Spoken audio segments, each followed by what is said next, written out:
The red targeting dot appeared in the center of General Thomas Caldwell's chest. The office telephone remained against my ear. Victor Kane's voice came through the receiver. "Tonight, we find out whether your father was right." I moved before the final word left his mouth. I struck Caldwell's shoulder and drove him toward the floor. The window shattered. The bullet passed over us and buried itself in the wooden cabinet behind my father's desk. My mother dropped beside the wall.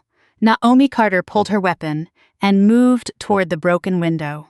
Anna Voss switched off the office lights while Marcus's voice came through the secure tablet. "Elena, second shooter." North side. A second red dot moved across the wall. I fired once through the broken glass. Not at the shooter, at the exterior floodlight. The recovery center grounds fell into darkness. Another shot entered the office and destroyed the telephone. Fragments of black plastic scattered across Dad's desk. Caldwell reached beneath his jacket. I caught his wrist. "You were unarmed.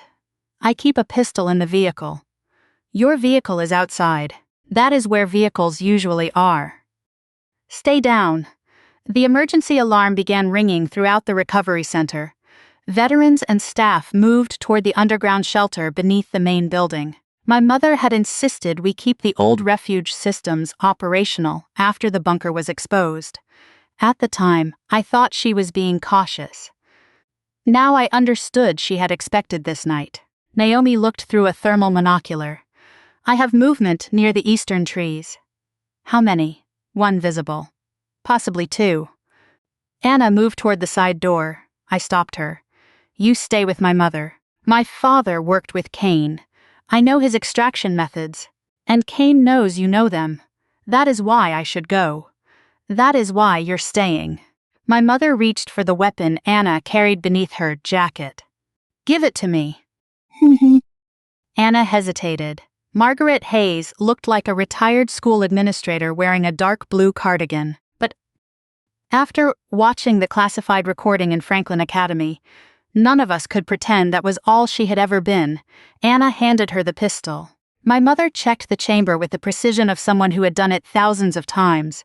Caldwell stared at her. "You kept up that part. Quiet. You kept Marcus alive quiet. This is not the time." "No," she said.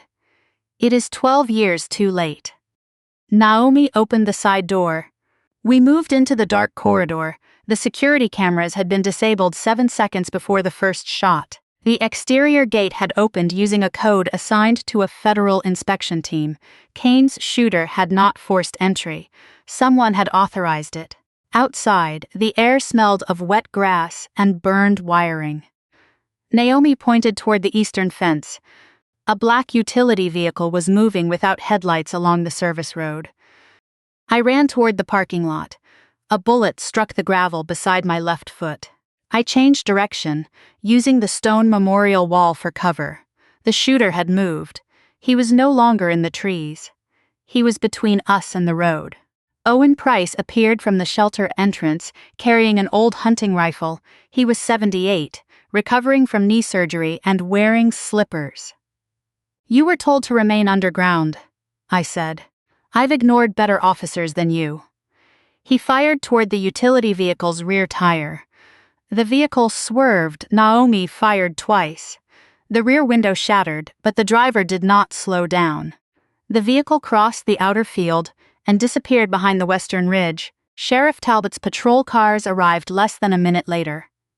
Federal vehicles followed. Too quickly. The lead vehicle stopped near the front entrance. Retired National Intelligence Director Helen Ward stepped out. She wore a long gray coat over a formal black suit. Her silver hair remained perfectly arranged despite the wind. The woman who had stood inside the hearing and publicly called my mother Lantern One. One looked around the damaged recovery center with an expression of practiced concern. "Margaret," she called. My mother appeared beside the broken window. "I'm all right." Ward approached us. "Was anyone hit?" "No," I said. She looked toward Caldwell. "General, place your hands where I can see them." Caldwell became still. 4 federal officers moved behind her. "What is this?"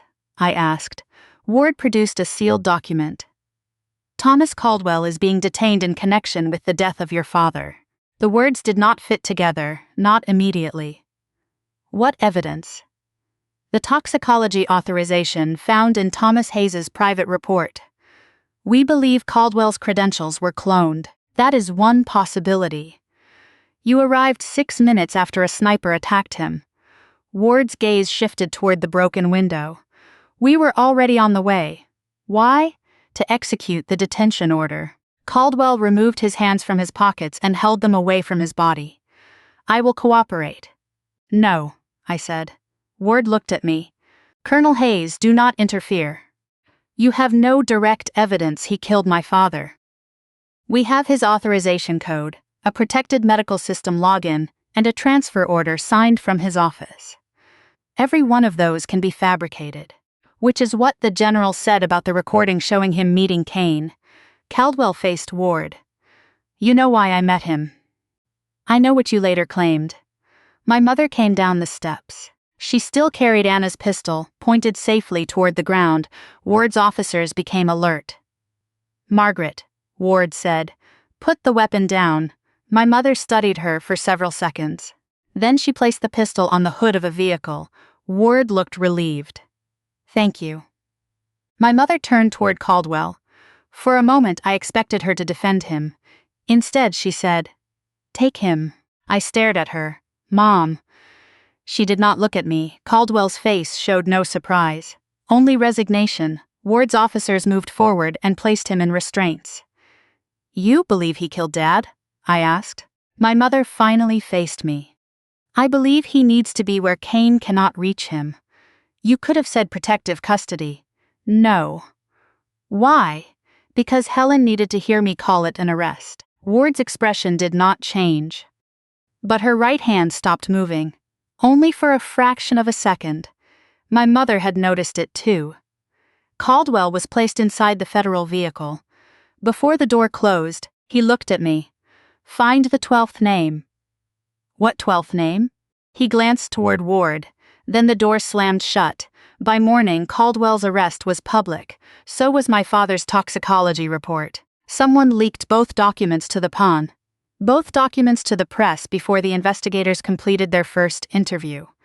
The headline appeared across every news network. "Retired 4-star general linked to secret death network." A second report followed. It contained part of the final Atlas Authority. The document Victor Kane claimed my father had created before his death. 12 names appeared on the page. Generals, intelligence officers, military physicians, senior contractors. Caldwell's name was number 12. Beside each name was the identity of a soldier or civilian who had officially died after entering the Lantern program. The media called them execution authorizations.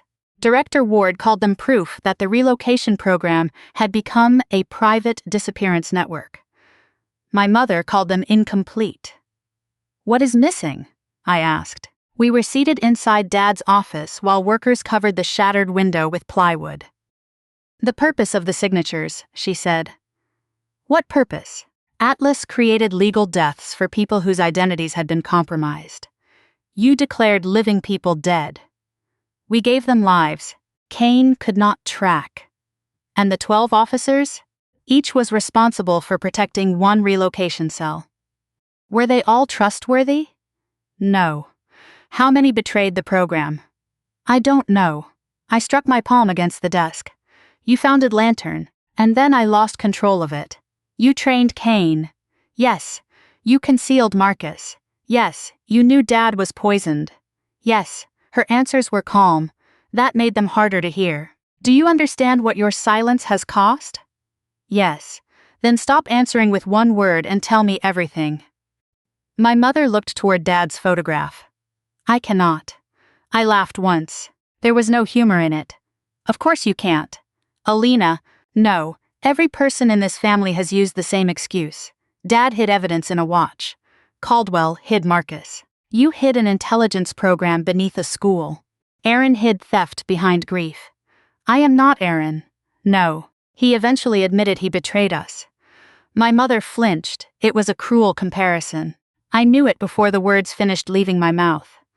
I did not take them back. You told Ward to arrest Caldwell, I continued. Then you said it was to protect him. Which version am I supposed to believe? Both. You expected the attack. I expected an attempt to silence him once Kane's network began collapsing. How did Ward know to arrive before the shooting? I don't know. You do know. My mother reached into her bag and removed a small white envelope.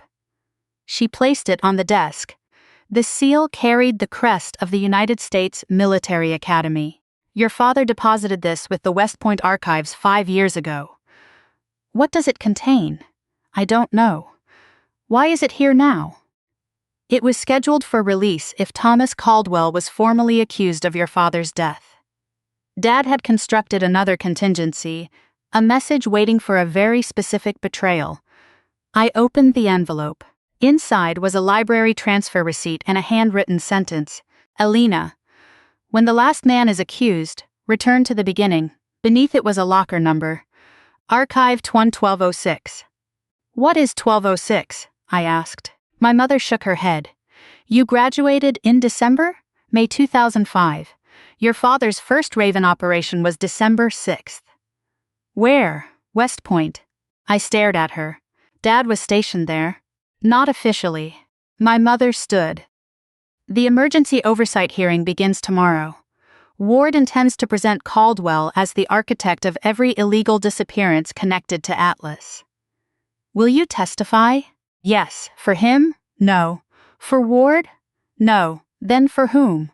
She looked directly at me. The people whose names we buried. I took the archive receipt. You keep asking me to trust you. I know. You have not earned it.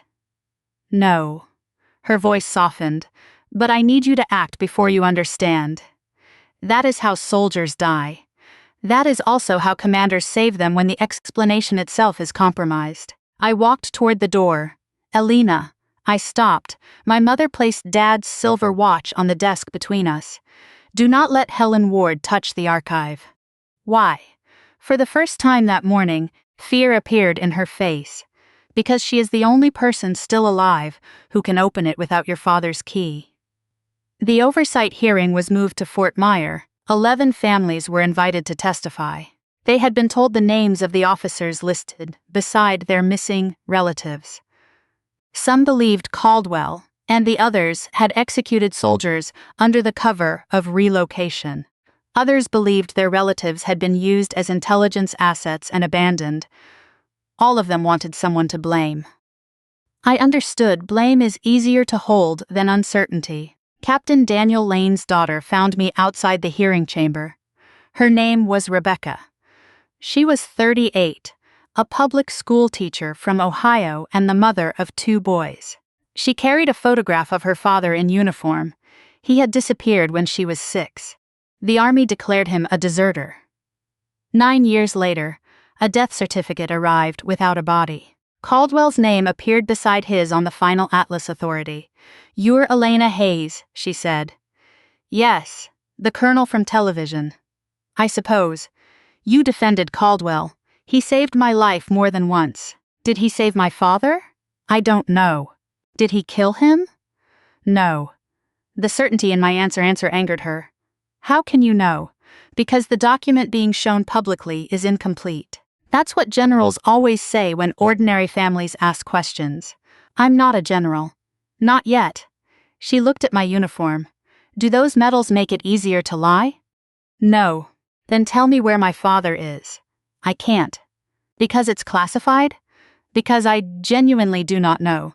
She stepped closer. My mother cleaned hospital rooms at night because the Army stopped my father's pay.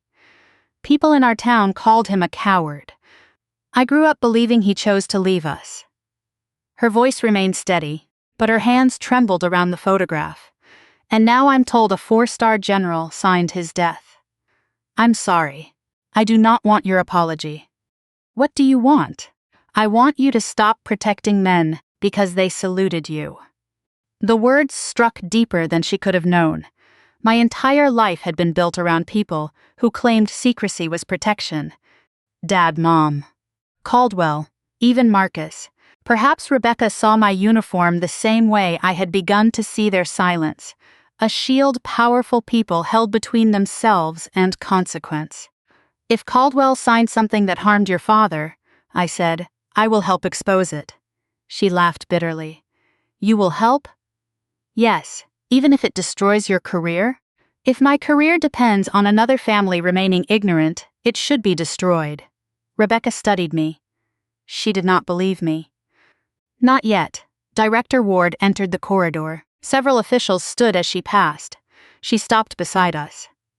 Mrs. Lane, she said, your father served with extraordinary courage. Rebecca's expression changed. You knew him?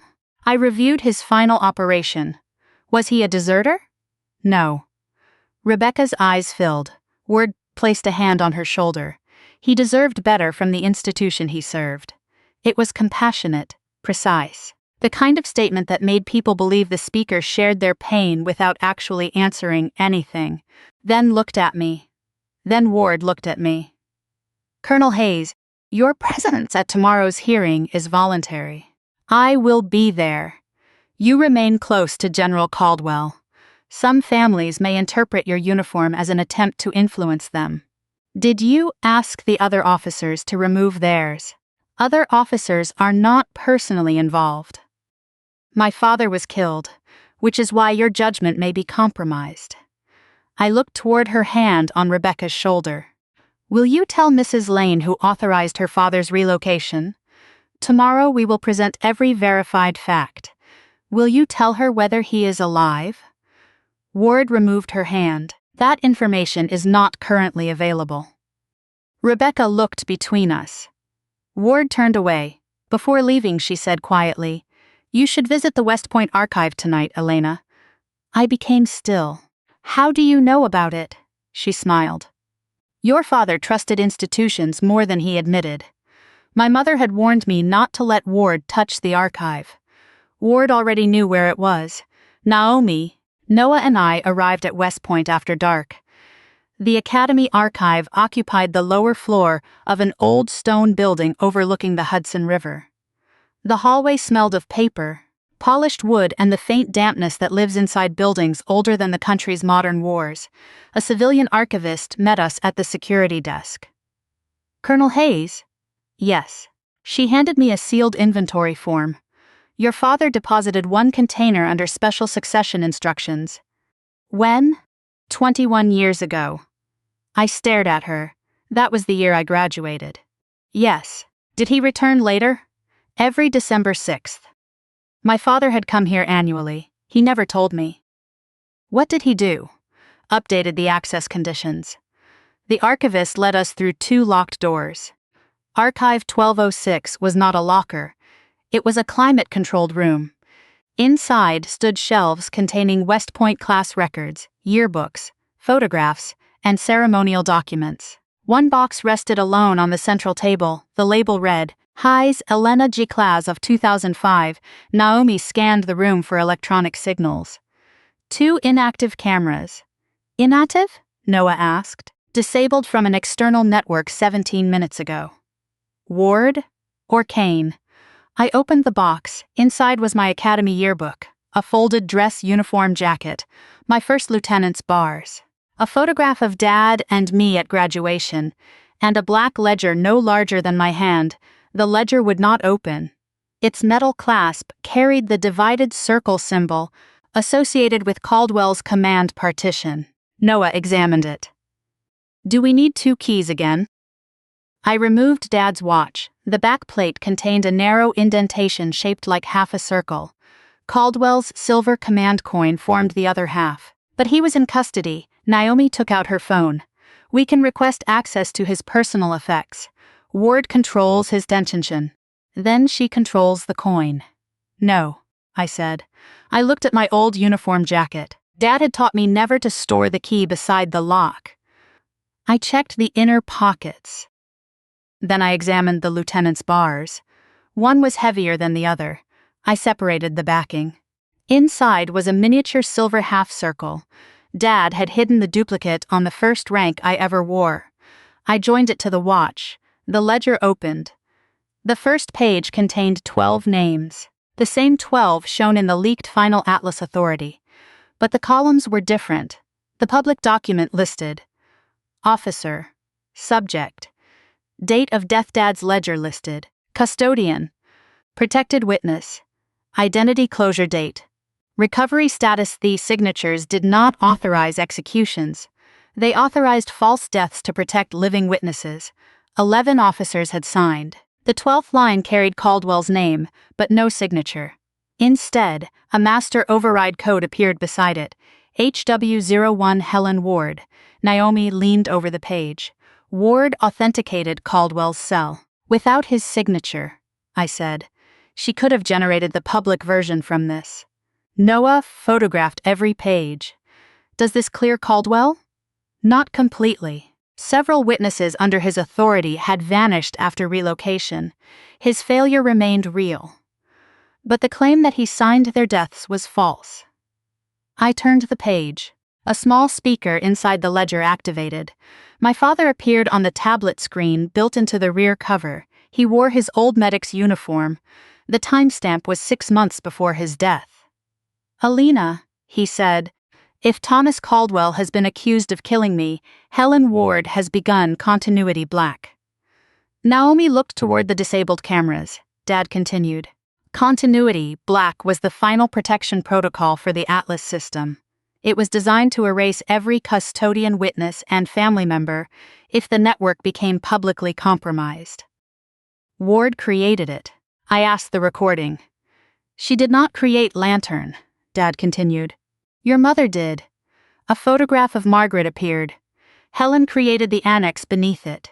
A second image showed Ward with a younger Victor Kane. She recruited Kane after Margaret removed him from field operations. She gave him access to relocated witnesses under the argument that centralized monitoring would keep them safe. My father's expression hardened. The monitoring became control. Control became commerce. Financial charts appeared. Kane sold information. Mercer moved witnesses. Voss provided operational access. Ward approved every system from above. She was not Kane's victim, Dad said. Kane was her deniable weapon until he learned he no longer needed permission. Naomi moved closer to the screen. Why defend Margaret at the hearing? Because Ward needed Atlas reactivated, I said. Calling Mom Lantern 1 gave the old identity authority again. It allowed her to reconstruct the system Kane later mirrored. Ward had used our victory to expose the remaining witnesses, Dad continued. Thomas discovered the annex during Silent Lantern. He attempted to remove Ward's master access. Caldwell's photograph appeared beside a medical authorization code. The code attached to my poisoned medication came from Thomas Caldwell's credentials. I felt my chest tighten.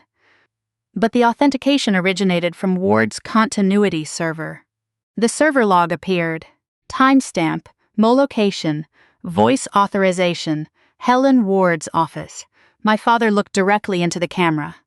Helen did not administer the compound herself. She instructed Kane to create a death that would divide the people most capable of exposing her. The screen displayed 3 names: Margaret Hayes, Thomas Caldwell, Elena Hayes. If you are watching this together, she failed. We were not together. Caldwell was under arrest. My mother had asked for it, Dad continued. The final evidence can be opened only by Ward's master authentication or by the person I designated as successor. A new line appeared, Sexo or. Raven 6 Naomi looked at me. You. I touched the screen. A voice prompt appeared. State your first command. I did not know the answer. My first formal command had been a training platoon. My first mission command had been classified. My first order during Silent Lantern had been to establish communications. None opened the file. Noah examined the photograph of Dad and me at graduation. What did he say to you that day? He told me to stand straight. Anything else? I looked at the image. Dad's hand rested on my shoulder. I remembered the noise of families, cadets, and cameras. I remembered being afraid he would see that I felt unprepared. He leaned toward me and whispered, Bring them home before you bring home the truth. I repeated it. The final partition opened. A list of server locations appeared. One remained active. Fort Myer. The hearing chamber ward was not merely planning to accuse Caldwell there. She was planning to activate continuity black. The archive doors locked. The lights switched off. Ward's voice came through the room speakers. Your father always did underestimate the burden of unfinished work. Naomi raised her weapon. Helen Ward, I said. Colonel Hayes, you poisoned my father. I gave Thomas a peaceful death before Kane could give him a useful one. My hands tightened. You call that mercy? I call it containment. You framed Caldwell. I gave the system a villain people would believe. And tomorrow? Tomorrow, the families receive closure. False closure. All closure is constructed. The archive ventilation system stopped. A chemical smell entered the room. Noah looked toward the ceiling.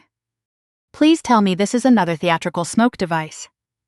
It isn't smoke, Naomi said. I closed the ledger, Ward's voice continued.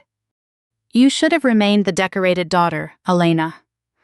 Your family built a world where people like you could serve without knowing the cost. You mean without knowing what you did.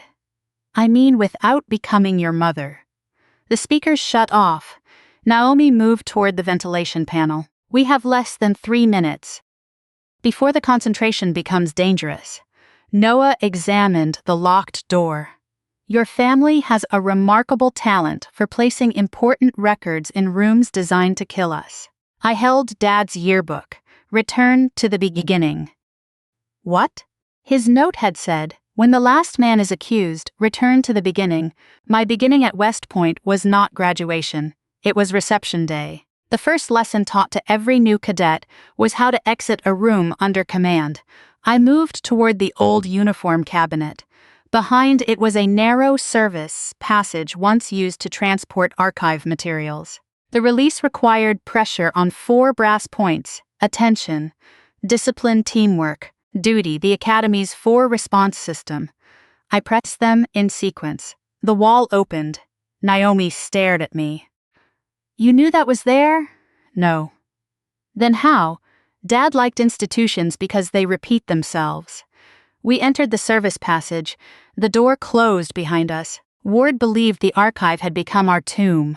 Instead, she had given us the evidence required to bury her authority. My mother was waiting in the West Point chapel. She sat alone beneath a stained glass window, honoring soldiers who had died without identified graves.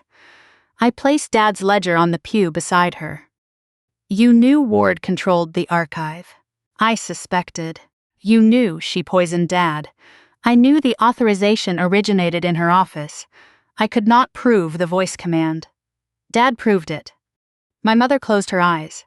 For a moment, Lantern 1 disappeared. She was only a widow hearing confirmation that someone had chosen her husband's death.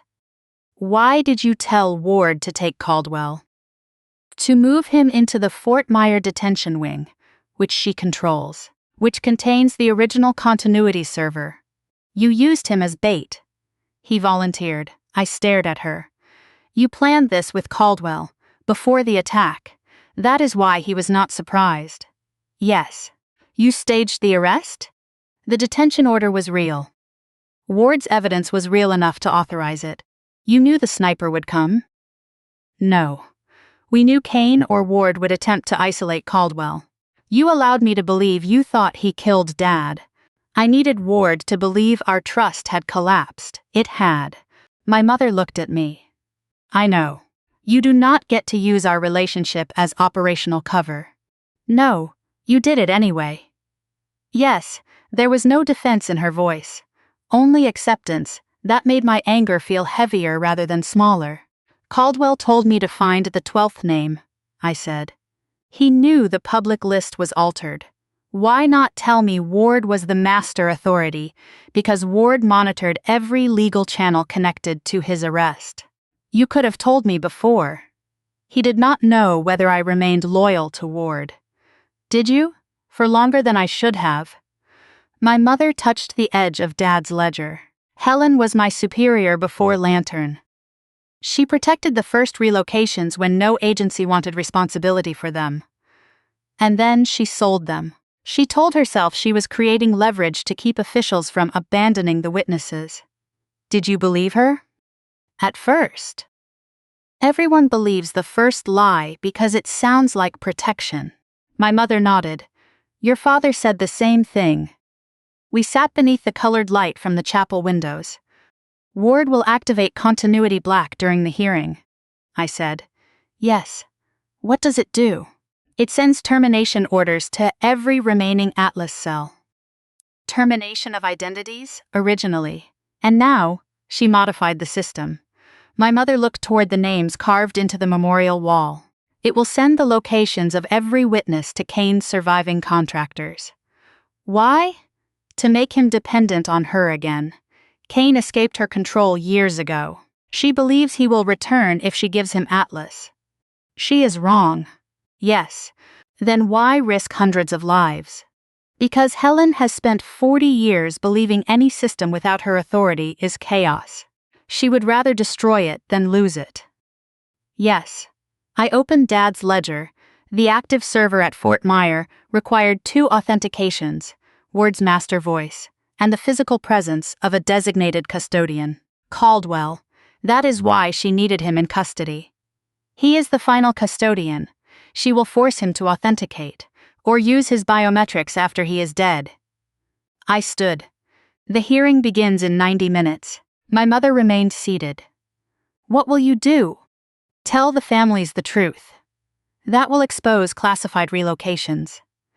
They do not need addresses. They need to know their relatives did not abandon them. Some will discover people they mourned chose new lives. Then they deserve the pain of the truth rather than the comfort of a lie chosen for them. My mother looked toward me. You sound like your father. No. I picked up the ledger. He believed truth could wait until everyone was safe. And you? I think people kept deciding they were never safe enough to hear it. The hearing chamber was full. 11 families sat in the front rows.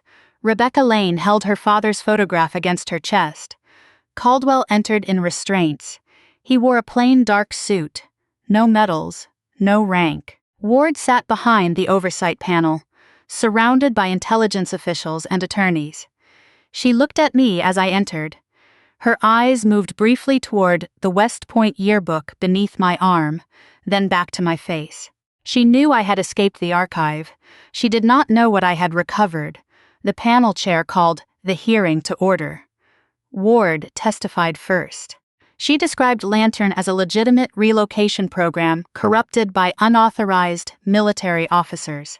She called my mother a dedicated but compromised founder. She called Caldwell an operational commander who repeatedly concealed casualties. She called my father a well-meaning medic who discovered the truth too late. Every sentence contained enough honesty to support the lie around it. Then Caldwell took the stand. Did you sign relocation orders for personnel later declared dead? The panel asked. Yes. Did families receive accurate explanations? No. Did you conceal Marcus Reed's survival? Yes. Did Thomas Hayes die after accessing evidence involving your credentials? Yes. Did you authorize his medication? No.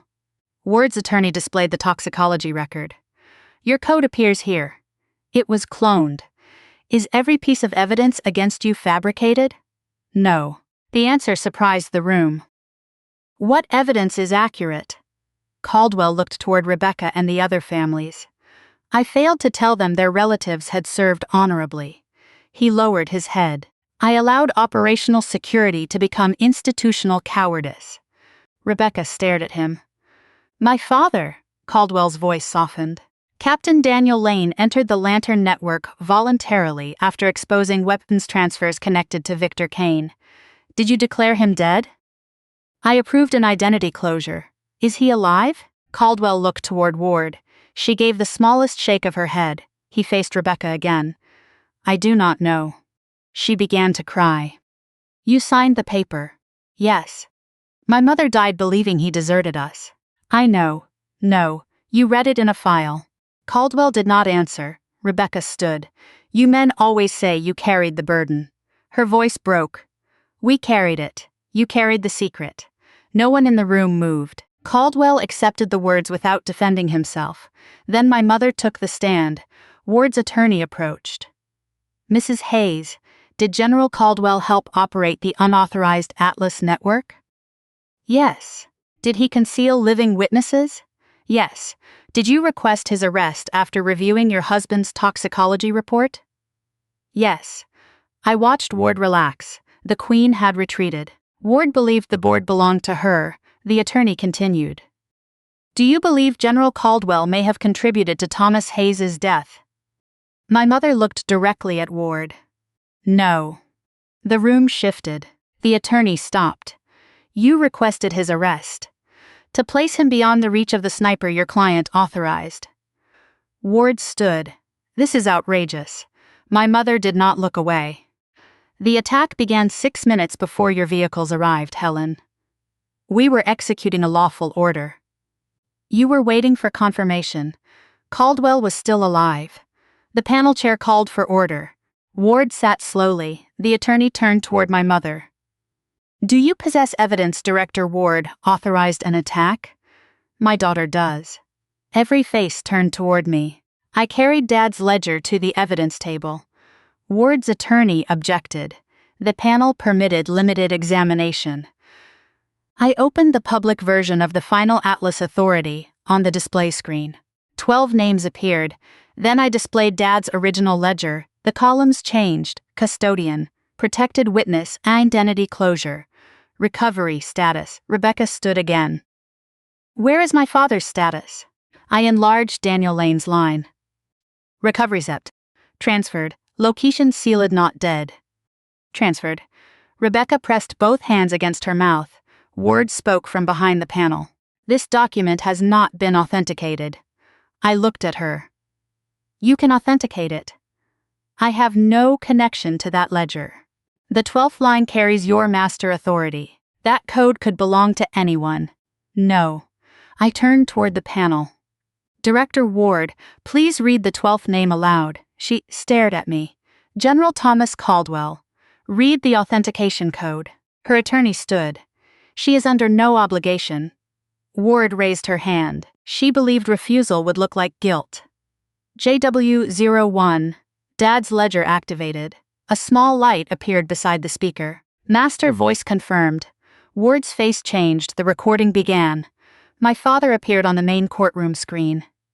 Helen, he said, if you open this file, then you used Thomas Caldwell's arrest to activate continuity black. Reporters began speaking at once. The panel ordered silence. Ward remained frozen. Dad continued. The same master voice authorized the replay of Caldwell's medical credentials. On the night, my prescription was altered. A server log appeared. Auto followed. Ward's voice, clear, controlled. Use Caldwell's profile. The family must suspect the general before they suspect the director. My mother closed her eyes. Caldwell looked toward Ward. The woman he had respected for decades stared at the screen as though force of will could make it disappear.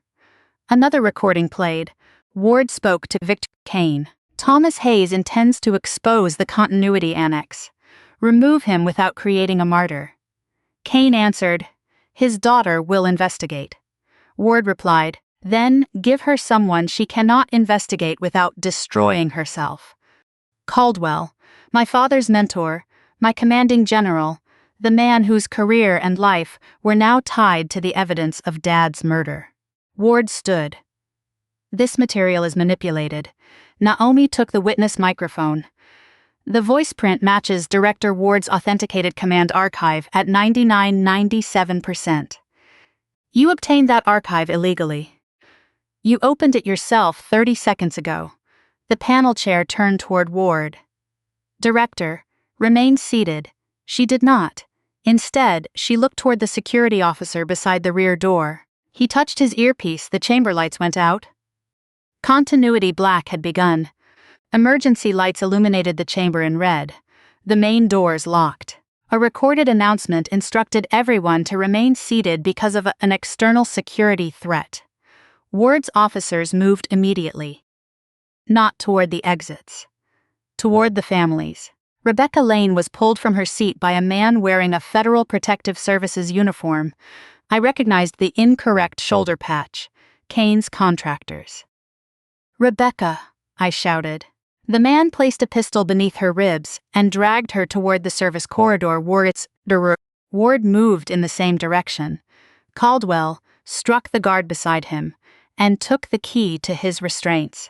My mother stepped between Ward and the corridor. "It is over, Helen." Ward stopped. "No, Margaret. It is finally simple. 23 witnesses were recovered. 23 liabilities. They are people. They are evidence with memories." "That is what Kane said." Ward's expression sharpened. "Kane said what you trained him to say." "I trained him to protect the person before the mission. And I taught him that missions survive because people do not." My mother's face filled with disgust. "You never believed in Lantern. I believed in continuity, of your authority, of the country. You made yourself the country." The contractor pulled Rebecca through the corridor. I followed. Naomi and Anna moved toward the server room to stop Continuity Black. Noah remained with the families, using the public address system to guide them toward the secured gallery. Owen Price appeared from the rear row carrying a cane. The contractor raised his weapon. Owen threw the cane beneath his feet. The man stumbled. Rebecca struck his arm and ran toward me. The contractor recovered and fired. I pushed Rebecca behind the stone pillar. The bullet struck my uniform sleeve without breaking skin. I returned fire. The man dropped his weapon and disappeared behind the service door. Rebecca stared at my arm. "You were hit. Not enough to matter. You came back for me. You were never part of the operation." "My father was. That does not make you expendable." For the first time, she looked at my uniform without hatred, only confusion. Behind us, the server alarm began pulsing. Naomi's voice came through my radio. Ward activated the first 11 cells. "Can you stop them? I need her master key." Ward still had it. I entered the lower corridor. My mother and Caldwell were following her toward the detention wing. The same wing where Caldwell had been held. Ward reached the biometric control panel. She pressed her hand against it. The final server door opened. Inside, rows of protected systems displayed 11 active witness networks. Each screen showed names, old identities, and possible locations. Continuity Black was not simply sending information to Kane, it was deleting the legal protections that kept the witnesses alive: bank accounts, medical identities, residency records.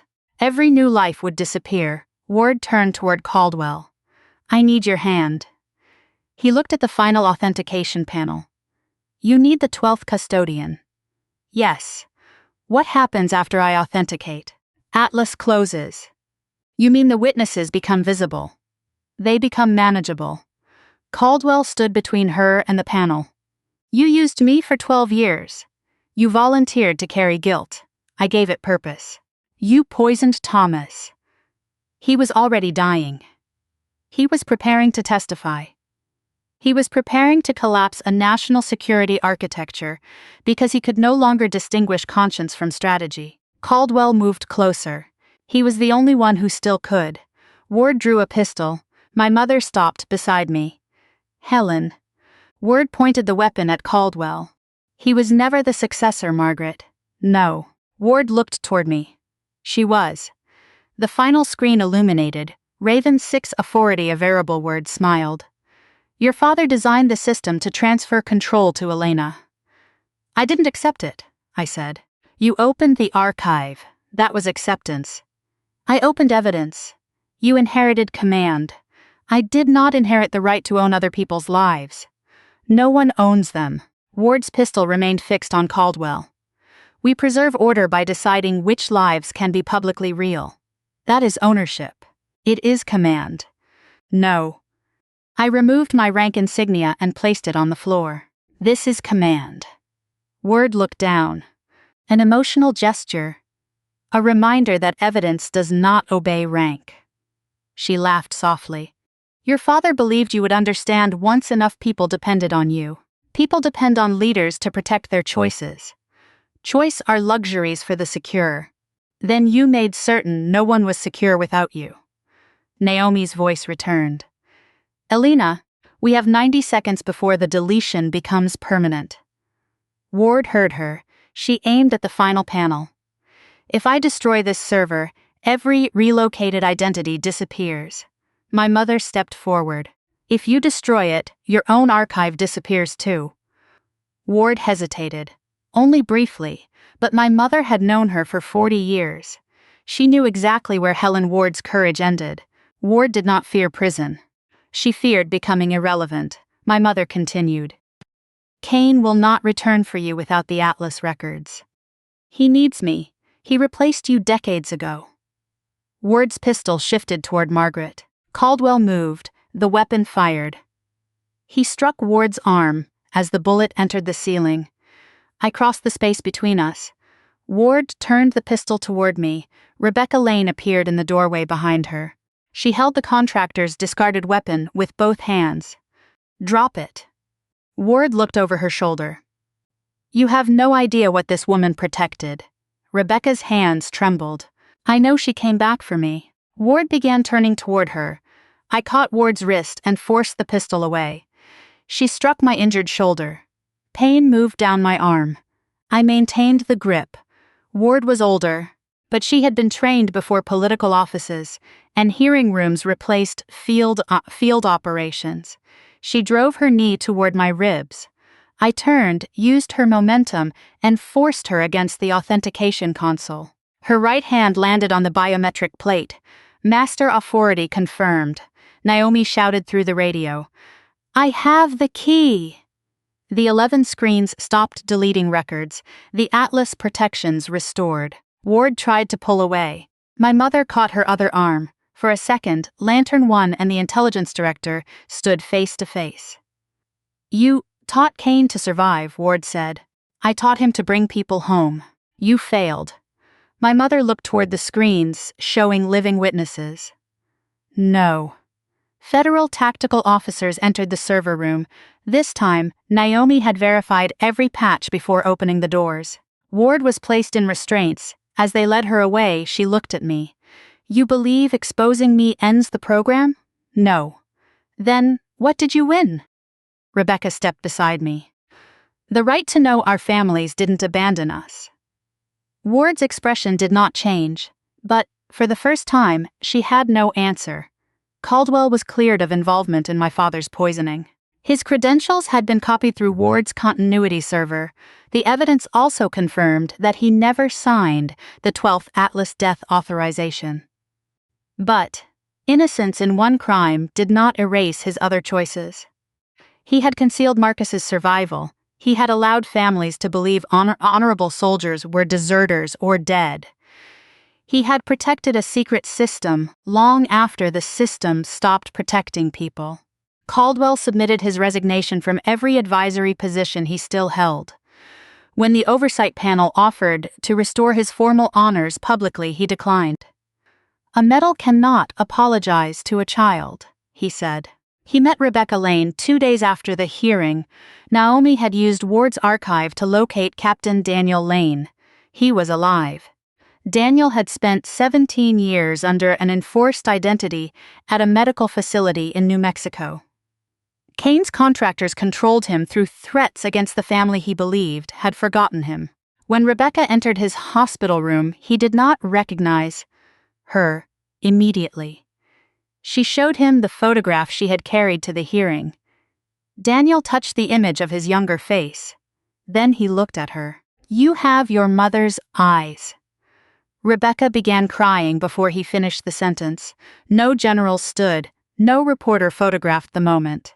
A daughter simply sat beside the father she had been told chose to leave. Caldwell watched from the hallway. He did not enter. Some apologies should not interrupt a reunion. My mother and I returned to the recovery center. Workers had replaced the broken window. Dad's office looked normal again. But ordinary rooms do not become innocent after violence. They only become quiet. Mom placed the toxicology report inside Dad's archive box. Ward will stand trial, she said. Kane is still free. Not for long. You have said that before. Yes, I looked at her. No more secret plans involving my arrest, my career, or people firing through this window. That seems reasonable. No more hidden programs beneath schools. The school has been closed. That was not the point. A faint smile appeared, then vanished. I cannot promise there are no other archives. Mom, I can promise I will tell you before we enter one. That is not enough. It is more than yesterday. She was right. Trust does not return because the truth arrives. It returns in smaller choices made after lying becomes unnecessary. Caldwell entered carrying the silver command coin. He placed it on Dad's desk. Thomas gave me this after Silent Lantern. He gave me a duplicate before I graduated. He trusted you before you had earned command. That sounds irresponsible. He believed character appeared before authority recognized it. I looked toward the memorial courtyard. Why was your name the 12th? Your father assigned me custody of the final cell. Which witness? Caldwell looked toward my mother. She nodded. Raven 1, he said. Dad? Yes. My father had prepared his own legal death and relocation. Why? He expected Ward to target him once he opened the final Atlas archive. But he didn't disappear. No. Why not? Because Aaron needed him. Your mother needed him. The recovery center needed him. And me? Caldwell's expression softened. He believed you had already learned how to live without him. The words hurt more than they should have. Perhaps because they were partly true. Perhaps because no child, regardless of age or rank, wants a parent to decide they no longer need them. He remained, Caldwell continued, knowing Ward might kill him. He chose the truth over safety. Yes. I thought of Dad's first command. Bring them home before you bring home the truth. He had spent his life doing both. In the end, he chose not to save himself at the cost of another secret. What happens to Atlas? I asked. My mother answered. The families decide, not the intelligence agencies, not this time. The surviving witnesses could retain their protected identities, reclaim their original names or contact relatives through independent legal representatives. No officer would make the choice for them. No general would call continued silence duty. No director would call control protection. The 12th signature had never meant authority to erase a life. It meant responsibility to keep the door open until that person was ready to return. Epilogue. The call signed I had before the Army. 3 weeks after Helen Ward's arrest. Marcus was transferred to the Hayes Recovery Center. He could walk without assistance, though he still became disoriented in crowded rooms. Sophie helped him organize the files recovered from West Point. One afternoon, she entered Dad's office carrying an old Franklin Academy yearbook. I found Colonel Hayes, she said. I never attended Franklin. That's what I thought. She placed the open book on the desk. The photograph showed a group of children standing inside the school library. Anna Voss was there, 12 years old. Beside her stood a boy I did not recognize. At the end of the row was a blonde girl with blue-gray eyes. Me, I was 11. My mother entered and stopped when she saw the page launch. What is this? I asked. She did not answer. Marcus moved closer. A code had been written beneath the photograph, Atlas Shield Cell 6 below it. Cis or designation. Raven 6E looked at Marcus. You gave me that call sign during training. No. What? I was ordered to use it. By whom? He looked toward my mother. Thomas Hayes. My father had designated me Raven 6 more than 10 years before I joined the Army. The name was not a battlefield call sign. It was an Atlas identity. I turned toward Margaret. Why was I in the program? Her face had lost all color. Elena, was Hayes always my name? Yes. Were you always my mother? Yes. Then why did I have a protected child designation? The office telephone rang. No one moved. It rang again, I answered. Victor Kane's voice came through the receiver. Raven 6. Where are you? You exposed Helen Ward. She exposed herself. You still believe Ward stood above the system. She authorized it. She authorized one layer. What layer is above her? Kane laughed quietly. The person who created the first Atlas child cell. I looked at the yearbook photograph. Who? You're standing beside his daughter. I examined the unknown boy between Anna and me. Kane continued. Ask your mother why she erased your memory of Franklin Academy. My hand tightened around the phone. I remember my childhood. You remember the childhood they gave back to you. My mother closed her eyes. Kane said one final sentence. Raven 6 was not chosen to inherit Atlas. The line crackled. You were chosen to destroy it from the inside.